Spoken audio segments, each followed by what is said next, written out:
திருக்குறள் அதிகாரம் 124. உறுப்புநலனழிதல்.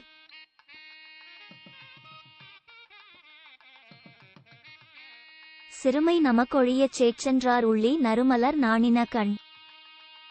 பிரிவை பொறுக்காத சிறுமை என்னோடு இருக்க பிரிவை பொறுத்து கொண்டு தொலைவில் சென்று அவரை எண்ணி அழுவதால் கண்கள் ஒளி இழந்துவிட்டன. முன்பு கண்களைக் கண்டு வெட்கப்பட்ட மணமலர்களுக்கு இப்போது கண்கள் வெட்கப்பட்டுவிட்டன.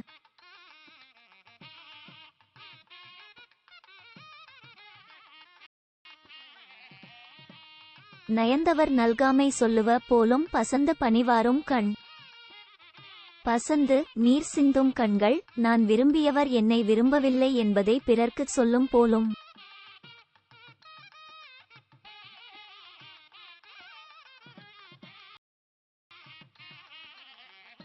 தனந்தமை சால அறிவிப்ப போலும் மணந்தநாள் வீங்கிய தோள். அவர் என்னை மணந்தபோது இன்பத்தால் பருத்த என் தோள்கள் இன்று மெலிந்து அவர் என்னை பிரிந்திருப்பதை மற்றவர்க்கு தெரிவிக்கும்.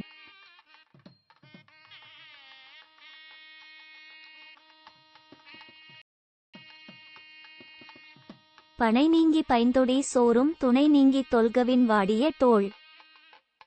அவர் என்னை பிரிந்ததால் பழைய இயற்கை அழகை இழந்த என் தோள்கள் இப்போது வளையல்களும் கழலும்படி மெலிந்திருக்கின்றன.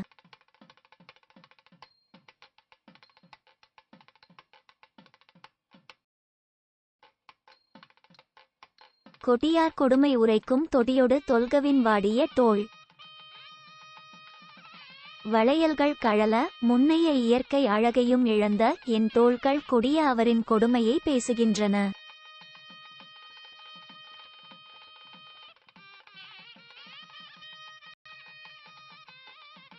தொடியொடு தோள் நெகிழ நோவல் அவரை கொடியார் எனக் கூறல் நொந்து.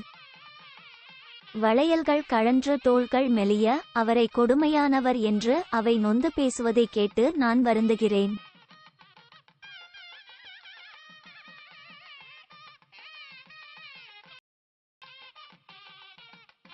பாடப்பெறுதியோ நெஞ்சே கொடியார்க்கென் வாடுதோட் பூசல் உரைத்து. நெஞ்சே கொடுமையானவராகிய அவரிடம் சென்று என் மெலியும் தோள்களினால் ஏற்பட்டுள்ள வெற்றுரைகளைச் சொல்லி நீ பெருமை பெறுவாயோ?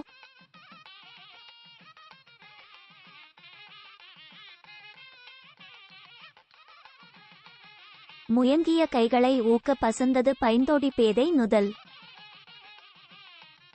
முன்பு அவளை நான் இறுக தழுவி அது அவளுக்கு வருத்தம் தருமோ என்று மெல்ல கையை விட அதற்கே பொன் வளையங்களை அணிந்த அப்பேதையின் நெற்றியின் நிறம் ஒளி குறைந்ததே.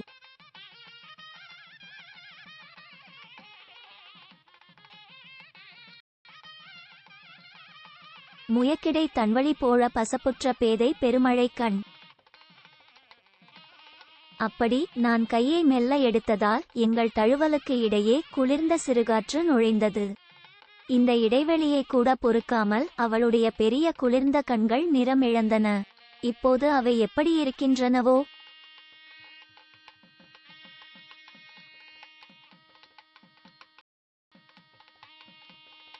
கண்ணின் பசப்போ பருவரல் ஏதின்றே ஒண்ணுதல் செய்தது கண்டு.